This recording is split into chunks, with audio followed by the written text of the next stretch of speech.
This is macOS Ken. Apple's parade of software betas rolls on, a new place for notes from Apple, and a crazy expensive Beats pill combo. It is Tuesday, the 19th of August, 2025. I'm Ken Ray, and this is news from macOS Ken, brought to you by yours truly and sponsored by Clean My Mac, now with Cloud Cleanup. Try it free for 7 days and use code macOSKen20 for 20% off at clny.com/macOSken. This show is also supported by people like you, patrons through Patreon.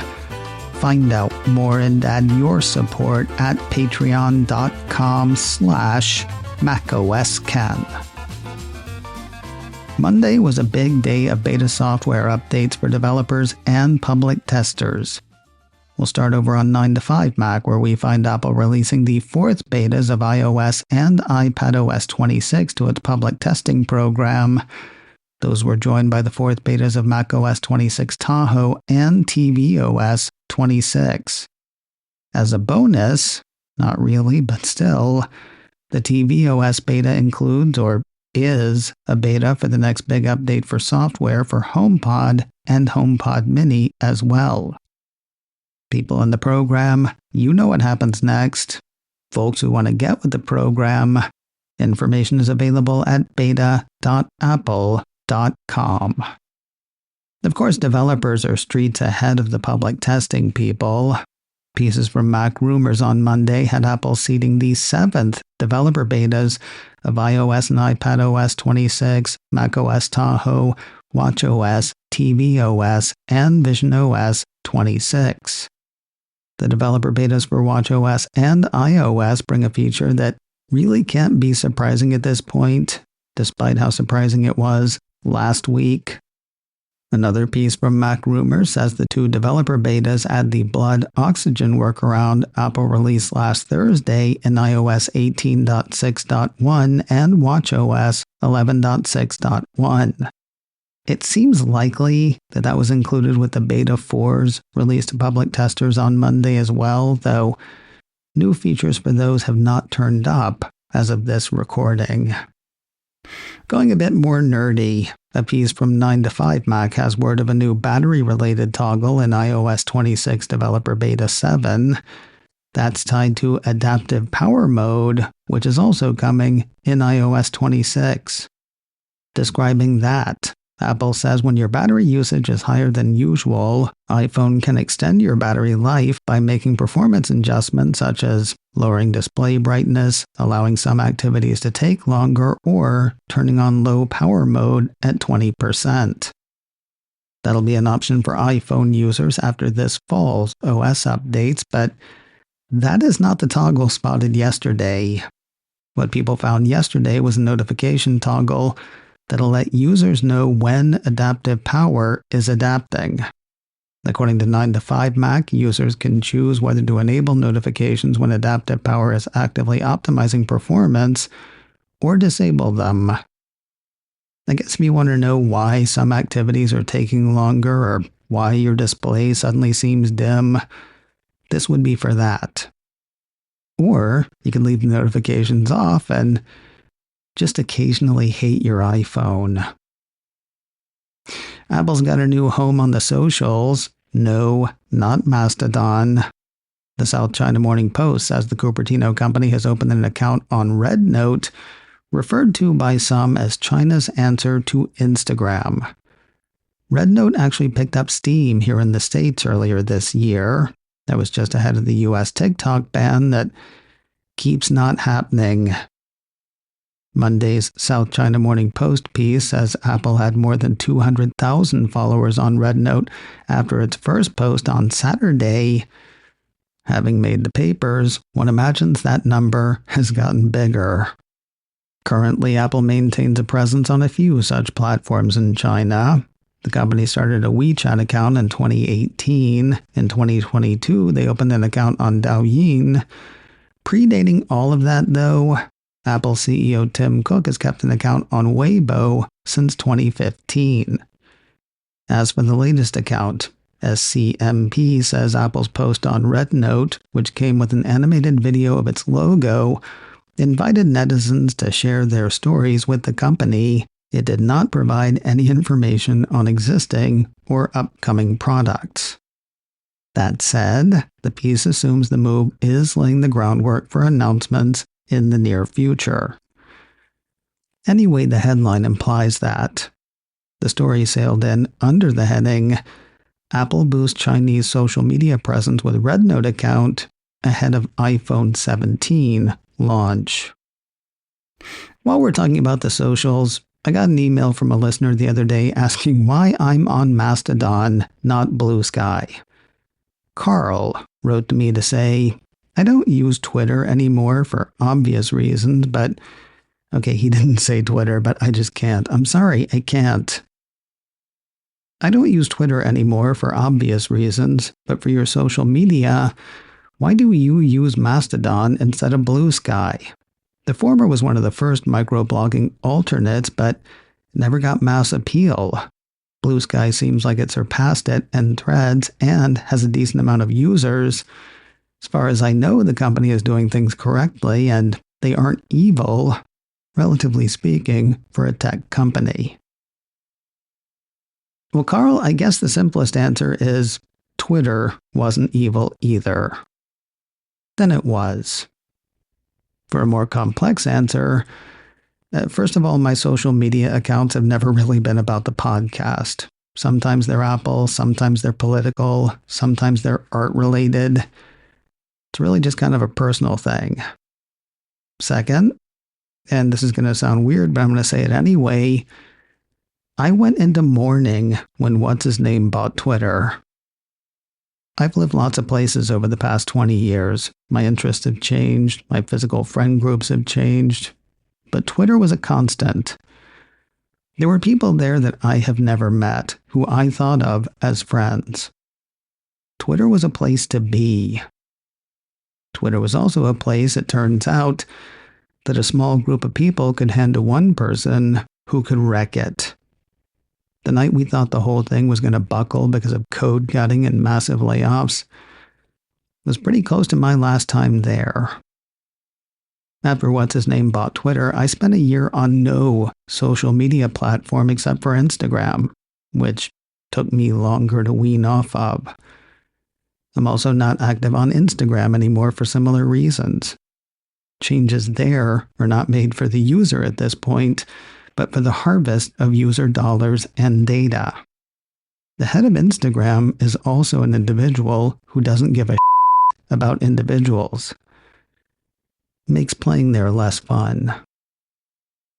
All of my accounts still exist, basically to protect the names, but after the fall of Twitter, I just kind of didn't where social media was concerned. When the sting of the Twitter thing was done, when I decided that I wanted to let that kind of activity back into my brain space, I wanted it to be on a platform that no venture capitalist or board of directors or single individual could subvert. Not with the flip of a switch or the firing of an individual anyway. So, Mastodon. Is it perfect? No, it is not. And it certainly doesn't give me the dopamine hit that Twitter did back in the day. At the same time, it is a platform that isn't trying to figure out how much it can get out of me. The masses may get there, they may not, but there are a lot of us hanging out there, enjoying each other's company. Feel free to drop in and say hey. And thank you for the question, Carl. You rock.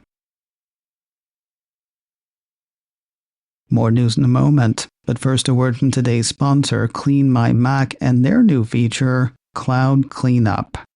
Even if you don't know Clean My Mac personally, you get what they do. It's in the name. Features like Space Lens and Cleanup and My Clutter not only help you see what's taking up space on your Mac, they help you deal with it. Of course, cloud services like iCloud, OneDrive, and Google Drive have become extensions of our hardware storage. So it makes sense that Clean My Mac would extend, adding the new feature, Cloud Cleanup. Again, what it does is in the name. Cloud Cleanup scans such services to find big files, synced and unsynced, taking up space in the cloud and on your Mac. The scanning happens locally, so your data stays safe. That gives you visibility, letting you decide whether to move those files off your machine, shoot them out of the cloud, or leave things as they are. Cloud Cleanup helps you save space and could help you save money. That said, you can try Clean My Mac with Cloud Cleanup for no money for 7 days. Then when you're ready to sign up, use code MacOSKen20 for 20% off at clnmy.com/MacOSKen. Clean My Mac has been helping users like us get the most out of our Macs for nearly 20 years. Now they are doing it again with Cloud Cleanup. Try it free for 7 days, then use code MacOSKen20 for 20% off at clnmy.com/MacOSKen. Get tidy today. Try 7 days free and use my code MacOSKen20 for 20% off at clnmy.com/MacOSKen. Another notable player has gone to the side with Apple's App Store business.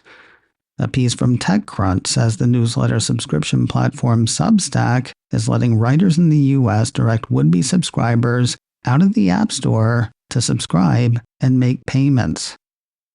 The piece points out that this is something they can do thanks to the ruling in the Epic Games suit earlier this year. According to TechCrunch, support for external payments will benefit both Substack, which no longer has to pay the App Store a commission on those web sales, and consumers who will have access to reduced pricing. News of another Beats pill collaboration. Apple Insider says the Apple subsidiary has tied up with the Japanese artist Verdy for a second time.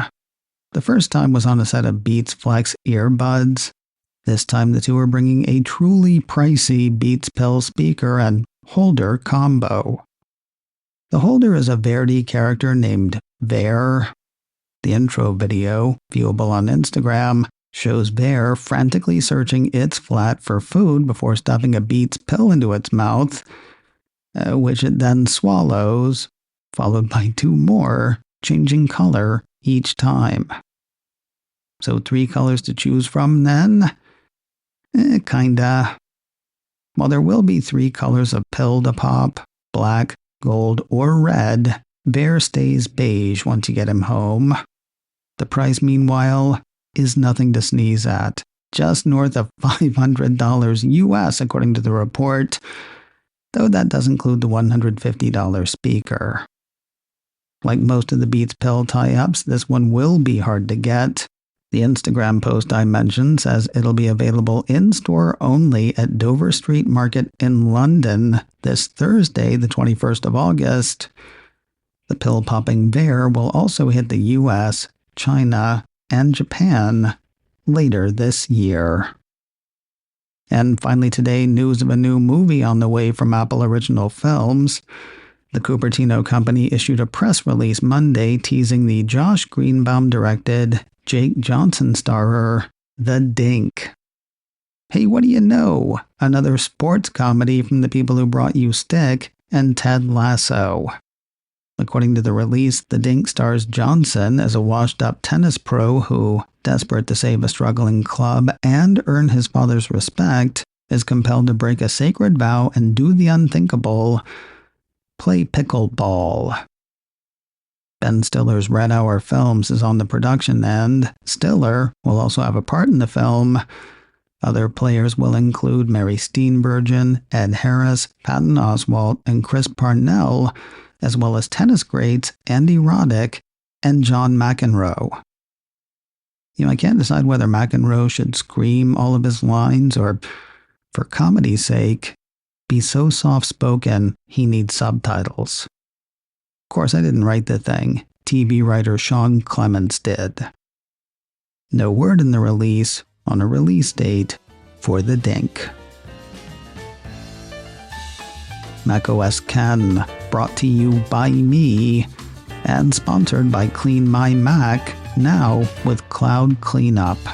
Try it free for 7 days and use code MacOSKen20 for 20% off at clny.com/MacOSKen. This show is also supported by people like you, patrons through Patreon. Find out more and add your support at patreon.com/MacOSKen. Advertising handled by Backbeat Media, online at backbeatmedia.com. You can find me on Mastodon, MacOSKen at mastodon.social. You can also send me an email, info@macosken.com. Until next time, that is news from macOSKen. I'm Ken Ray.